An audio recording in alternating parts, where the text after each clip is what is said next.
চলছে 2 মাস ধরে।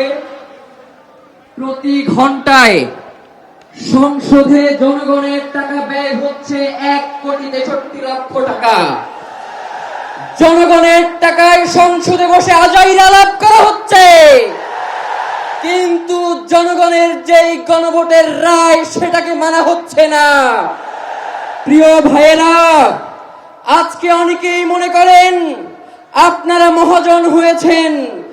এই দেশে বহুত মহাজন আপনাদের আগেও ছিল, কেউ টিকতে পারে নাই। সুতরাং আপনারা যদি মনে করেন নতুন মহাজন হয়ে এই দেশের মানুষের উপরে জুলুম নির্যাতন করবেন, তাহলে আপনাদের সাবেক মহাজন যে দিল্লিতে বসে আছে তার সাথে আগেই কথাবার্তা বলে কোথায় গিয়ে থাকবেন সেটা পরিষ্কার করেন।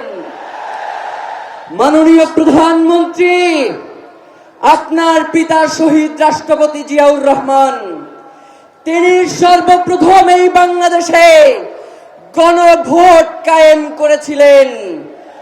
আজকে আপনারা সেই গণভোটের বিরুদ্ধাচরণ করছেন। আপনারা শুধুমাত্র গণভোটের বিরুদ্ধাচরণ করছেন না, মূলত বিএনপির জন্ম যেই গণভোটের মধ্য দিয়ে আপনারা তো নিজেদের জন্মকে অস্বীকার করছেন।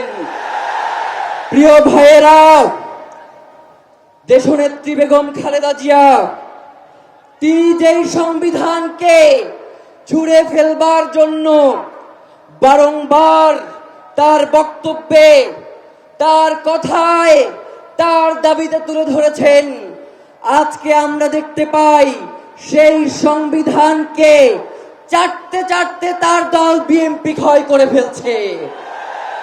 সুতরাং যেই বিএনপি তার শহীদ প্রেসিডেন্ট জিয়াউর রহমান, যিনি এই দলের প্রতিষ্ঠাতা, তাকে স্বীকার করে না, যেই বিএনপি বেগম খালেদা জিয়ার কথা রাখে না, সেই বিএনপি তো তলাবিহীন ঝুড়ি, সেই বিএনপির কোন মেরুদণ্ড নাই।